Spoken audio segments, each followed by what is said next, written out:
It's amazing how the body has the ability to heal itself. Our next speaker will show how you can tap into that energy. Building spirituality, family, health, and business. This is the Giant Builders with Lois Wyant. Hello, Giant Builders. Welcome back. Today's guest is Elizabeth Kipp, in which case she has had a long-term chronic pain and found a way to heal that. Welcome, Elizabeth. How are you today? I'm good. Thank you so much, Lois, for Good. this opportunity. Tell us a little bit about your story. Yeah, I actually had not really understanding at the time. I had emotional abuse when I was a child, and I didn't really see it as that because it was kind of normal in my life. But I grew up with an alcoholic mother who was also bipolar. It created an unstable kind of situation. Then I had an accident when I was 14 and fell and broke up a lower vertebrae in my back. I didn't know it at the time. I know it hurt, but I didn't realize the extent of it at the time because I could get up and walk. And was it 14 years later, I had surgery for it. And I had 3 surgeries and then a corrective surgery after that. And each time the pain was worse, and the solution was, oh, well, you're going to be in this pain, so we'll give you these opiates and benzodiazepine, which is an anti-anxiety medicine, and this will be your life. So I was on that medication for 32 years until I finally found a doctor who really understood the nature of chronic pain. He wrote a book called Conquer Chronic Pain, an Innovative Mind-Body Approach by Dr. Peter Prescott. He wrote a book. Here it is. He outlined his methods. He passed away in, I think it was 2016, but he left us this legacy of his book. He was the one that helped me heal. And then I wrote this book, I've got a note on it. The Way Through Chronic Pain, Tools to Reclaim Your Healing Power, which is kind of the user's manual. It's kind of a companion to Dr. Peter's book. And it tells us, it's not so much about my story. It's more about it's really for chronic pain sufferers and those who care for them, doctors, nurses, family members, and friends. And it offers proven techniques for clearing pain and living a life free from suffering from a chronic pain sufferer who searched the globe and found the answers. So it's kind of for everybody that's kind of in the chronic pain experience, a way to heal from this non-pharmaceutically. And we're not talking about cancer pain. By the cancer chronic pain is non-cancer chronic pain is what we're talking about. Just so we're clear on that. Okay. That's a little bit of my story. So I found him after being on that medication. I went into his program, and I walked in there with over 40 years of chronic pain, and I walked out 52 days later with no pain. That's amazing. Yeah. And it wasn't like I was so special. He had a 94% success rate in that program. Wow.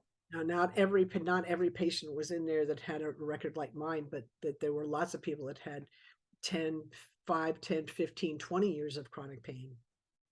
And so it was very successful. So it's not, it's doable. It's doable. So is it through exercise, food? What's some of the secrets? Well, one was to get off the medication because that was blocking a healing, really. And then the other was really the mindset of, well, you can actually heal from chronic pain instead of being told that I couldn't.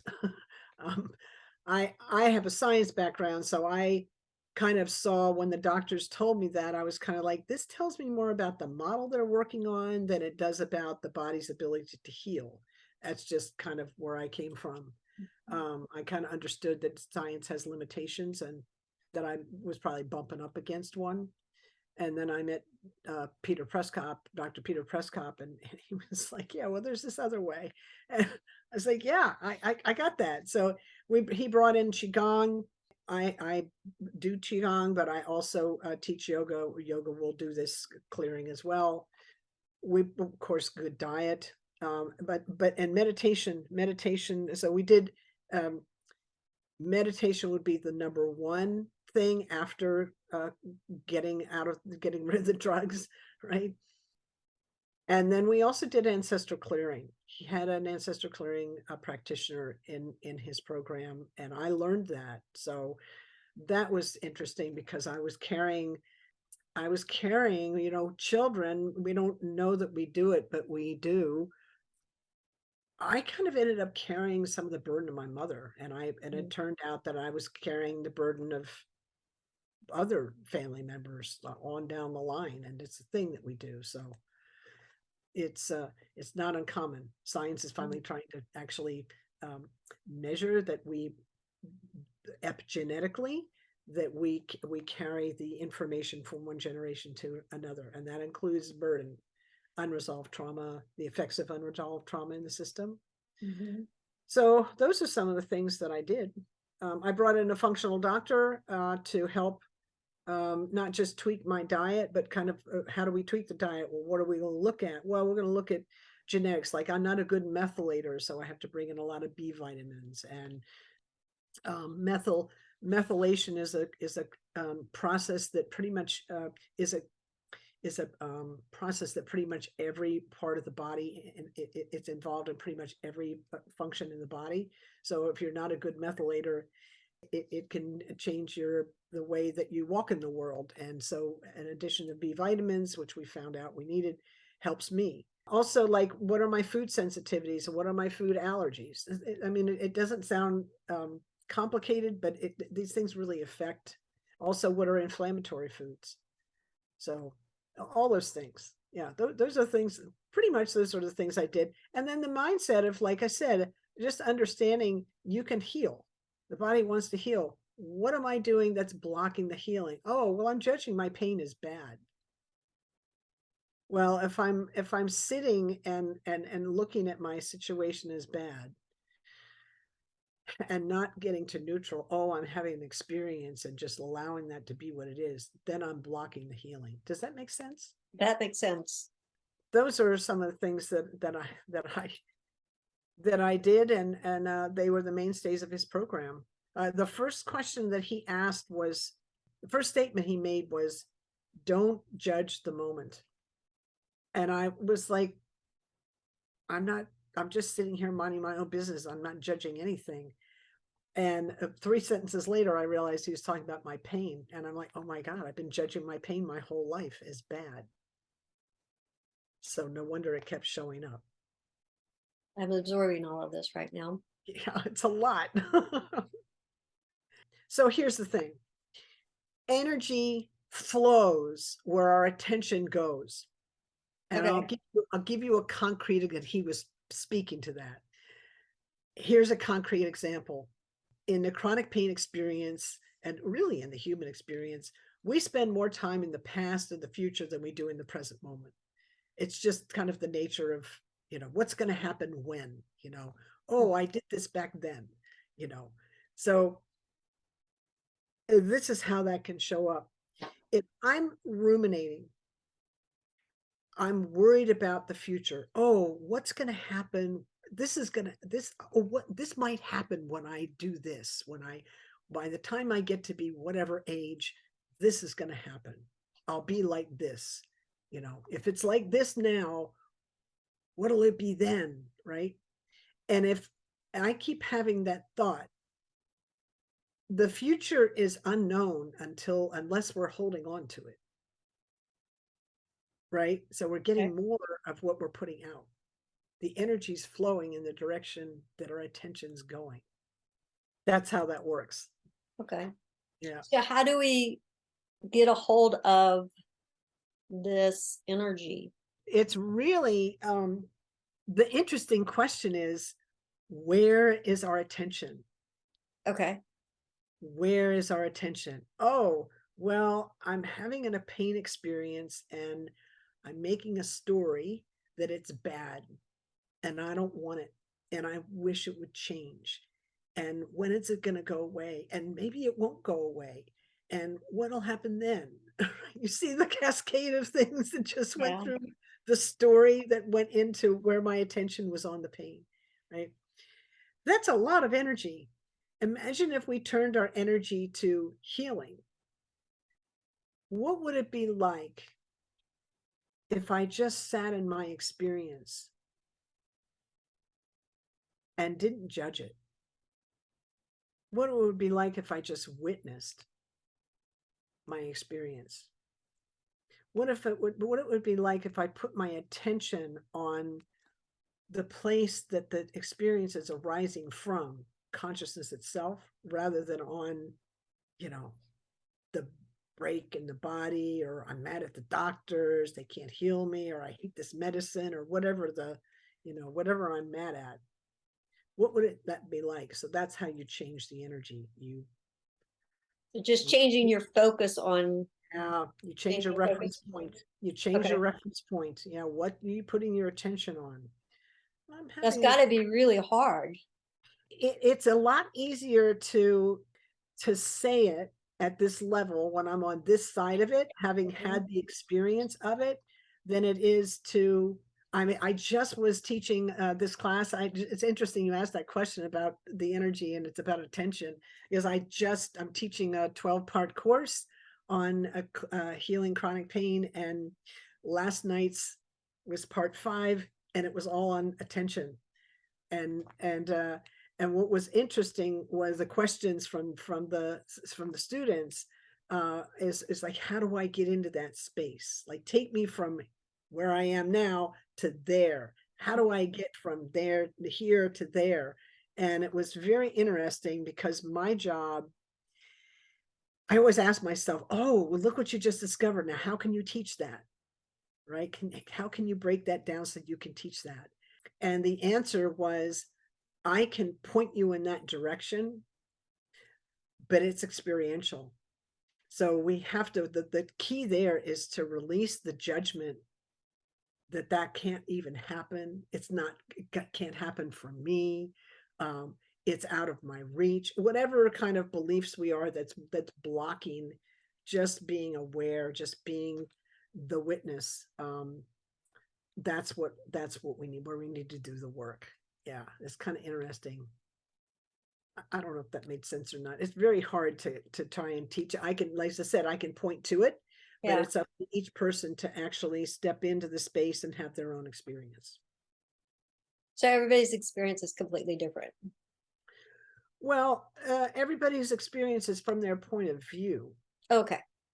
And I don't know how different they are, because I can't go from one body to another, but I can say the point of view is different. And but I'm pointing everybody to the same space. So they're coming from their point of view, looking in at the same space. So the distance they have to travel from point A to B is different from the space I have to travel, because I'm at point D going to B, because I'm in a different location. Does that make sense? Mm-hmm. But Yeah. it's the same, we're going to the same location. Yeah. Yeah, Okay. I know this conversation got very abstract, but I love it. it's very practical. I'll give you an example.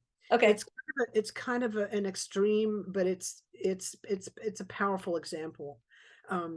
I broke my wrist. I went into treatment into Peter's program 10 years ago. So, all right, but I also developed osteoporosis as a result of the medication I was on. And so I'm kind of working at kind of building that, dealing with that. But I broke this wrist, my arm at the top of the forearm, just below the wrist, in seven pieces, about 5 years ago. And it was and the grace in that accident was the bones all broke in place. They didn't twist or anything. There wasn't any surgery. That they just need to splint it, but it was quite painful. And I managed to, not that I'm all that special, I'm just saying I use the tools. I managed to get through that whole situation without any pain medicine. because I'm in recovery from all that. So, and I was like, yeah, I don't want to go back there. But I use the tools of meditation, which is this this witnessing. And what I noticed was I was in a lot of pain. And I'm like, oh my God, this hurts, right? And I could hear my mind, judging, oh, it hurts, And I was like, you got to get into meditation. So I dropped in, I became the witness, and I could feel the sensation, the tightness, the throbbing, the burning, all that. I could feel all that, and it felt very tight and condensed in there. And what I got a little deeper into the experience, and I noticed that there were parts of me that were actually tense. I had to kind of look in different parts of my body. As something Peter taught us how to do, is look at these different energy centers. So I was used to doing that. And I was like, oh, I'm tense there, and I'm tense there. And I stopped. Where I found tension, I relaxed that area. And as soon as I got all those different parts of me that were fighting the pain relaxed, that burning and tightness, everything, it moved from all this pain, what we would call pain, into just pure energy, and didn't hurt anymore. I was like, oh my goodness, if I could bottle what just happened, that would be amazing, right? So that's what I'm talking about. Being the witness, really being non-judgmental. I'm having an experience. The body's trying to heal. You don't want to be, getting tight around it. You want to let it do what it does. So that's the journey. That's the example. And I amazed myself. I was like, this is how powerful that is. So what would a first meeting with you look like? Oh, a first meeting with me would look like I would hear the person's story for about 5 minutes. We tend to get identified with the story. So I'll hear the story. It's very powerful to sit across from someone else who's really understands chronic pain from a felt experience and who's been through it. It's very powerful to tell your story to them, because you don't get that chance very often, right? Mm-hmm. It's 5 minutes of story. I get a handle on what they're up to, and then I would bring in ancestral clearing, because if they can help them release the burden that's not necessarily theirs, that they came in with, then they're that much less they have to work with. Then I find out if they can sit still, which a lot of people in chronic pain can't, because it's based on trauma. Mm-hmm. And so you don't really want to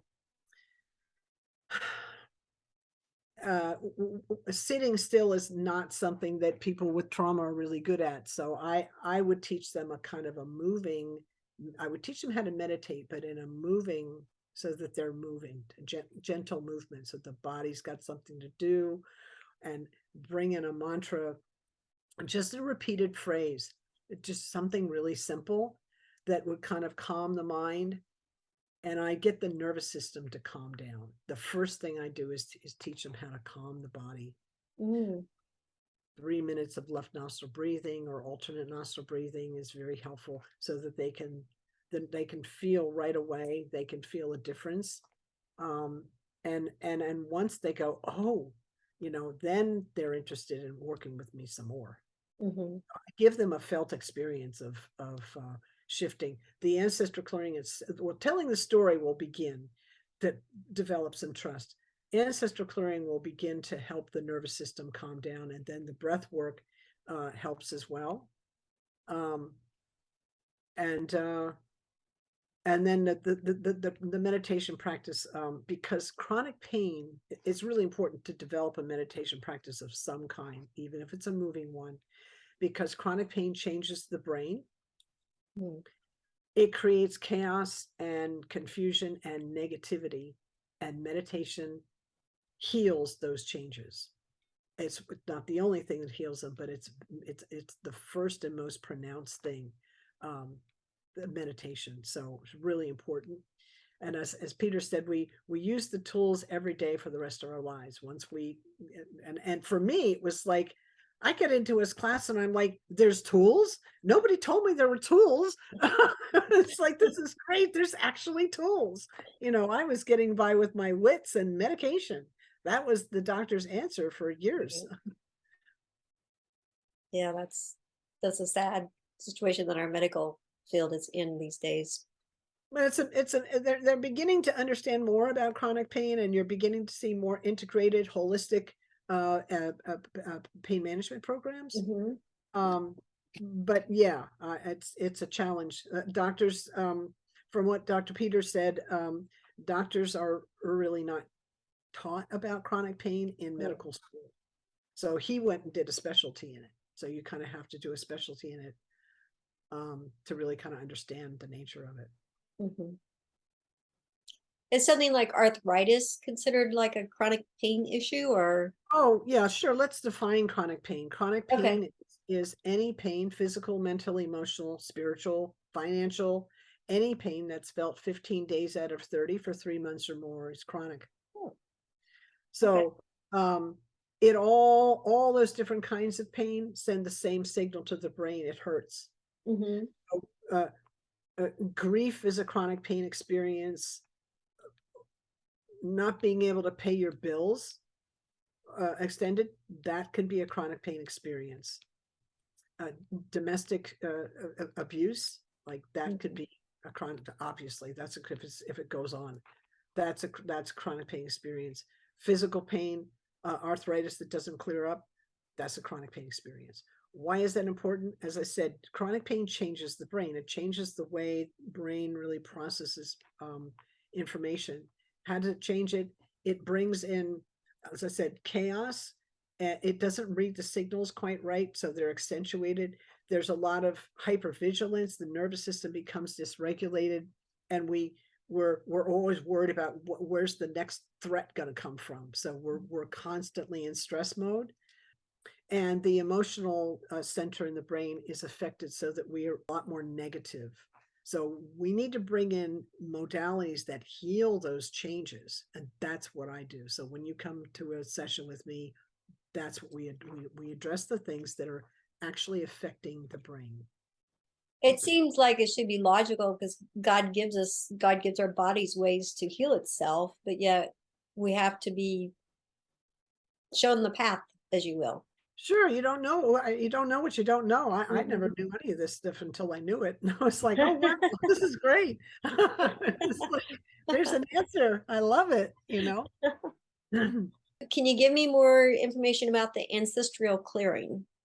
Sure, yeah. Ancestral Clearing is a registered and trademark process by John Newton.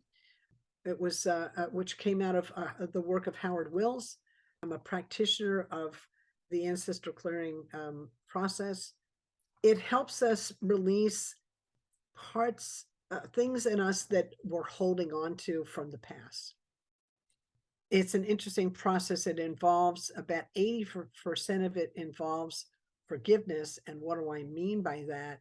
It means offering up that which I'm carrying, which no longer serves. I'm offering it up, and we offer it up to, it's a spiritual practice. We offer it up to source, creator, God, whatever you call that. We actually offer it up. Please, can you help me release this? Is how we do that.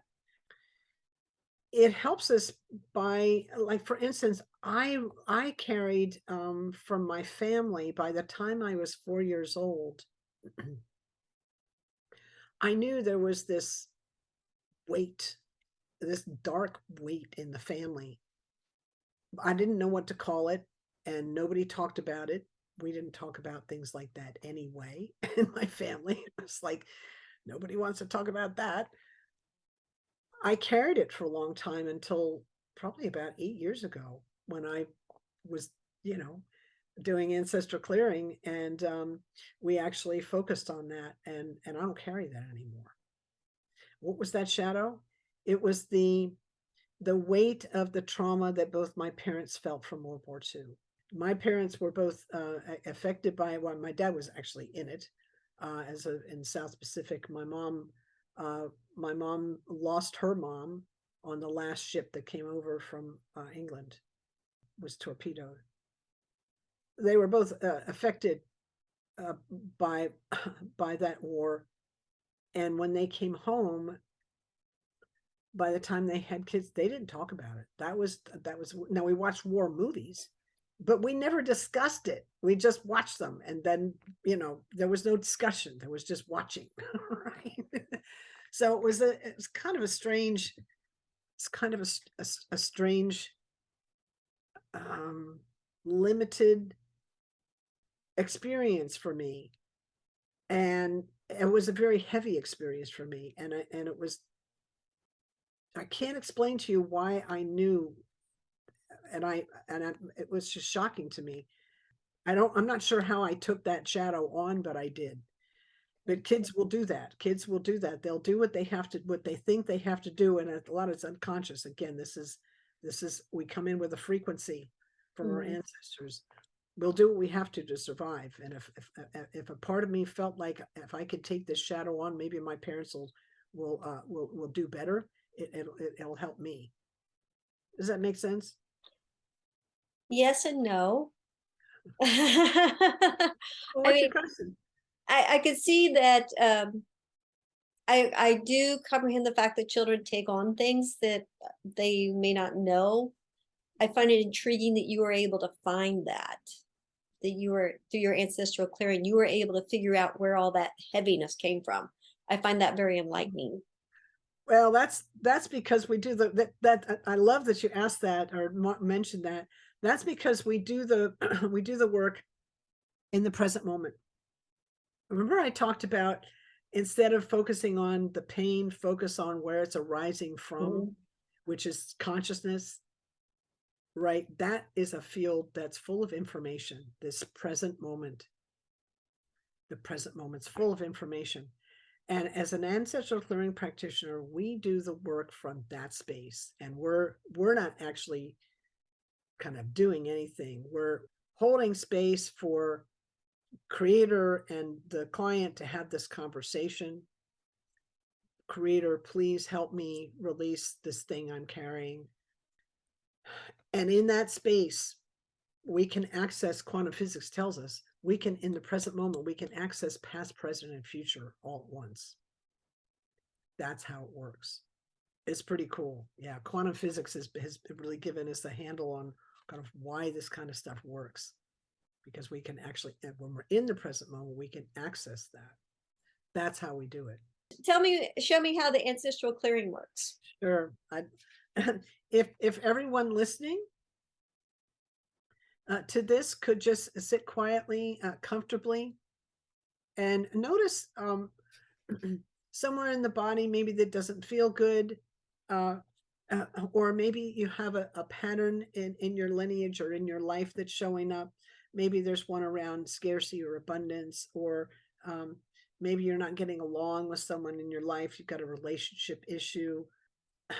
Maybe you've got a negative thinking. Maybe there's this thought keeps coming that's negative. Whatever, everybody's got something. Whatever that is for you, just put your attention on that.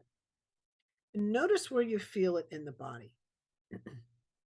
And notice what the number is from 0 to 10 of intensity, of where that is in the body. Just breathe normally and let these words pass over you.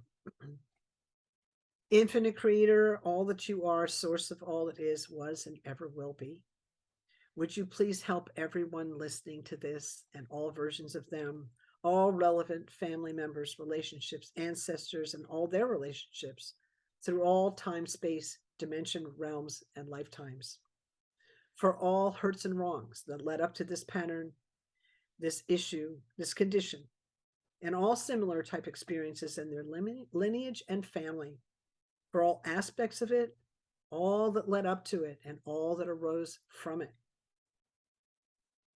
All anyone made it mean, any and all unhealthy and limiting beliefs, judgments, and conclusions about it, let down around it, any inverse burden, and anytime anyone felt the effects of this in the womb, please help them release this burden. Would you please help them all, everyone involved, directly and indirectly, to forgive and release each other? Please help them forgive themselves, no matter what happened, please and thank you. Please help them forgive each other, forgive themselves, forgive all people, and all people forgive them for the highest good, please and thank you. take a breath in and let it out and notice how that feels in the body. Is it bigger, smaller, different from when we started? That's an experience of ancestral clearing. It was definitely a relaxing experience. It is relaxing. Yeah, we always feel an open. It's rare that we don't feel an opening in that.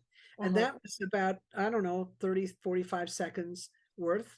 And I offered 25-minute and 50-minute sessions on this. I'm about to do a 50-minute session with the client.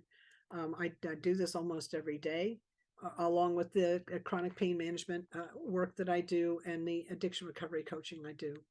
So it's helpful. I'll bring in ancestral clearing into those coaching sessions as well. I do straight up ancestral clearing for lots of people, 50 minutes or 25, but within those coaching sessions for stress management and addiction recovery, people were like, it's some things or you can kind of see, oh, well, that's got a root in the past. You can kind of, and we'll stop and do an ancestral clearing right on the spot, so we can kind of slip it in the middle of other stuff that we're doing.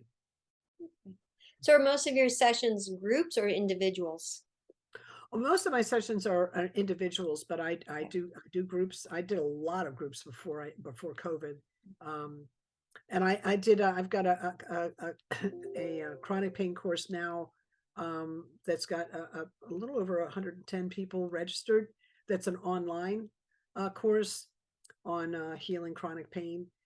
We'll do ancestral clearing as a piece of that, but that's obviously a group setting, which I love. I love the interaction in a group. It's a lot of fun. I also teach trauma-informed yoga. I've got once a week. I've got on my Zoom account, I do trauma-informed yoga, which is a group, and then on the Post-Betrayal Transformation Institute site, which is Dr. Debbie Silber's site. I'm a betrayal coach as well. I do a trauma-informed yoga in that space because in the betrayal experience, we hold on to all kinds of stuff that gets stuck in the tissues, and I bring in this trauma-informed yoga to help people move that energy out of the body nice and gently. Okay. Yeah. All right. Any closing thoughts? Yes, I would like to say, the greatest healer in your life lives in your body. That we believe more in the power of the body's ability to heal than we do on the dis-ease that we're experiencing. Well, thank you so much. That was wonderful information. I really appreciate your time. You're welcome. Well, thank you, Lois. It's nice to meet you, and have a beautiful day. Thanks. Thank you, Giant Builders. We'll see you soon. I know. Thank you for listening. This has been The Giant Builders with Lois Wyant.